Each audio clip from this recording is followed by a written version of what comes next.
Have you ever watched a horror movie or a TV show where a character dies horribly and you get that reaction where it's like, ha! Whatever happened just did not happen. Like, no way that can happen. That's a super exaggeration. No one can actually die like that. But sometimes that's not always the case. There's actually quite a few deaths in movies that are based off of real-life injuries. This next unfortunate event I want to share is one of those tragedies referenced in both 1,000 Ways to Die and Final Destination.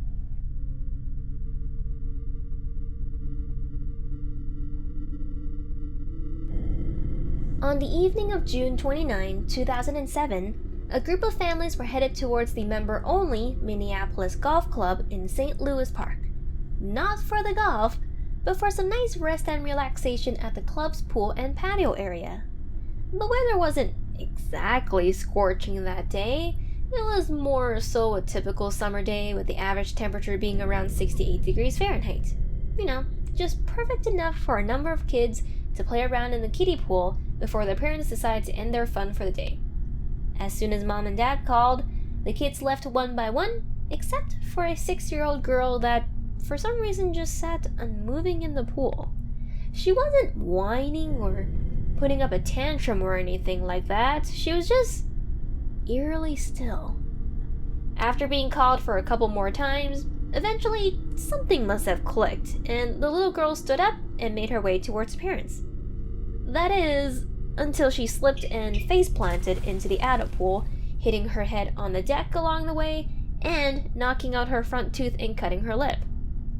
Obviously concerned at what had just happened, the young girl's mother immediately made her way to check on her daughter, while the lifeguard called for 911 and sent the paramedics on their way. It confused everyone on why the little girl was teetering left and right prior to the fall. As previously mentioned, it wasn't as if the temperature was super hot that day, so sunstroke was completely ruled out, nor was the kid bleeding in any kind of major way. As they waited for the paramedics to arrive, the only thing that seemed slightly out of place was how the little girl was constantly complaining about how much her stomach hurt as she drifted in and out of consciousness. This kind, sassy, loving little girl by the name of Abigail Taylor, also known as Abby, was instantly taken to the Children's Hospital, where the doctors performed an emergency exploratory laparotomy, which is an operation where the abdomen is opened and the organs are examined for any kind of life-threatening internal injuries or diseases.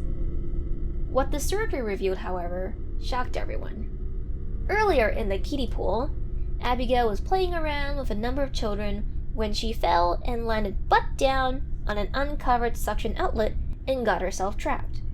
To envision this, if you've ever played with a vacuum cleaner before, you would know that when it gets stuck on a curtain or something, it gets stuck. And pulling it out is super difficult, especially when the vacuum is still going on. In this situation, basically the same thing. Because of how tightly the suction was pulling on Abigail into the outlet, the force basically ripped her butthole apart, causing the poor girl's organs, mainly the exposed small intestines, to be forcefully pulled out from her. This transanal evisceration basically left Abby with small bowel syndrome, which is a way of saying there is not enough small intestines left to absorb any kind of nutrients. In total, she lost approximately 95% of her small intestines, or roughly 21 feet out of 22 feet for a kid her age. Unfortunately, because she has barely any small intestines left, Abby had to rely on total parenteral nutrients, TPN, which is an intravenous method of feeding that bypasses the gastrointestinal tract to ensure all nutrients needed to live went directly into the bloodstream, and she had to do that for about 18 hours a day. As a consequence of the gruesome disembowelment, Abigail could never be able to eat or drink normally again unless she was able to get a transplant. With nothing left to do, and the organ transplant waitlist being months and years out, Abby was discharged and she attempted to live life as normally as she could, including going to school.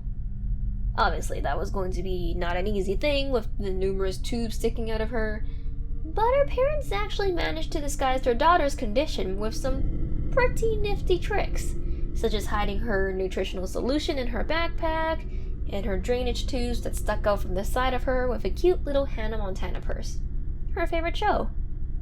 Eventually, 6 months after the incident, on December 16, the Taylor family gets a very much needed phone call telling them there was a transplant available for Abigail. They immediately sped off to the Nebraska Medical Center, and Abigail underwent a rare triple transplant surgery to receive a new liver, a new small bowel, and a new pancreas. Recovery went decently for the first couple days, until one of the doctors discovered that Abigail had developed a rare cancer from her newly implanted organ called post-transplant lymphoproliferative disease. This rare but well-known serious complication of transplants triggers the overproduction and spread of white blood cells, causing the body to basically attack itself. Eventually, the poor girl was started on chemotherapy. And while this cancer treatment is effective in stopping the cells from reproducing and spreading, it can also damage the healthy cells and make you super susceptible to being sick. In early March 2008, Abigail's new organs began to fail one by one, and her body started to reject her new liver. She eventually needed to be on kidney dialysis, and due to the effects of chemotherapy, she also contracted numerous infections and had to get an additional 16 surgeries just to mend tissue tears and to clean up her abdomen. After a grueling 9 months of battle since the incident first happened, Abigail Taylor sadly passed away on March 20th, 2008 at 6:10 p.m. The aftermath of her death led to some preliminary investigations, which in return saw the Taylor family filing suit against both the Minneapolis Golf Club and Sta-Rite, the manufacturer of the drain cover. The family just absolutely couldn't believe the negligence and irresponsibility of the private golf club regarding the handling of the uncovered suction drain. According to one report, the faulty drain cover had already been reported once during the day, where a kid injured themselves on it. Nothing was done, however, and to make matters worse, this happened just hours prior to Abigail's incident. Once the lawsuit was filed, a more thorough investigation revealed that the person responsible for the drain repair failed to install a 3-piece drain cover that was supposed to be anchored in the drain's opening with stainless steel screws, and instead was anchored with some cheap molly bolts and drywall screws and was left at that. Sta-Rite claims that if the cover was properly installed, it would have taken over 500 pounds of pressure to remove, but the reality was it only took a mere 12 pounds of pressure to break the drain cover. In addition, investigations on the golf club showed that similar repairs had been done since 1999, meaning this entire time, the drain cover was never properly installed correctly. The golf club eventually admitted its negligence and agreed to settle the family's lawsuit for $8 million, in addition to firing both the general manager and the pool director responsible for the improper repair. Abigail's tragedy, along with her resolve and courage, drew national attention and helped pass some legislation that would further increase swimming pool safety, specifically the ban of manufacture, sale, or distribution of drain covers that didn't meet anti-entrapment safety standards.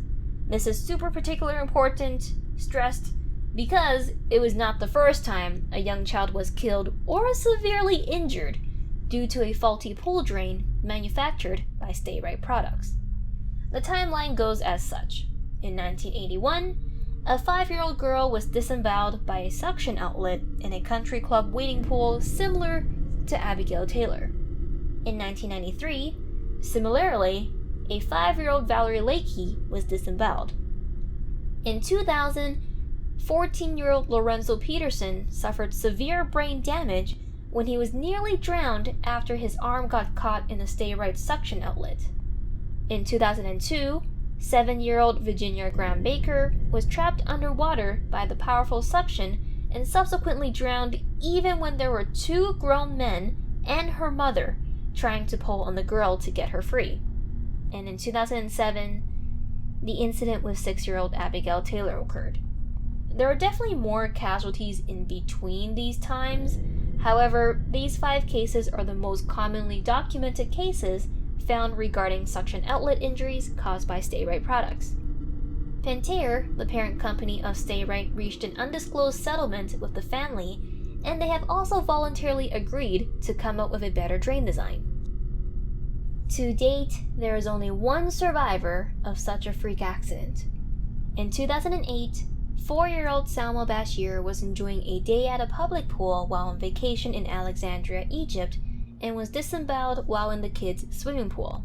It is unknown if a Sta-Rite product was involved in this accident. Since the life-saving intestinal transplant was not doable in Egypt, she was sent to the Children's Hospital in Pittsburgh, Pennsylvania. Salma received her small bowel transplant after 16 months of waiting. However, in just 2 weeks, her body rejected the transplant, which also resulted in her infected small intestines, the large intestine, and gallbladder to be completely removed. Her bladder also ruptured during surgery, and she also has a leaking hole in her stomach that will never heal. She forever has to constantly change her bandages throughout the day and night, and has been receiving total parenteral nutrients for the past 12 years. And as of today, she is still trying to raise money for her life-saving transplants on social media.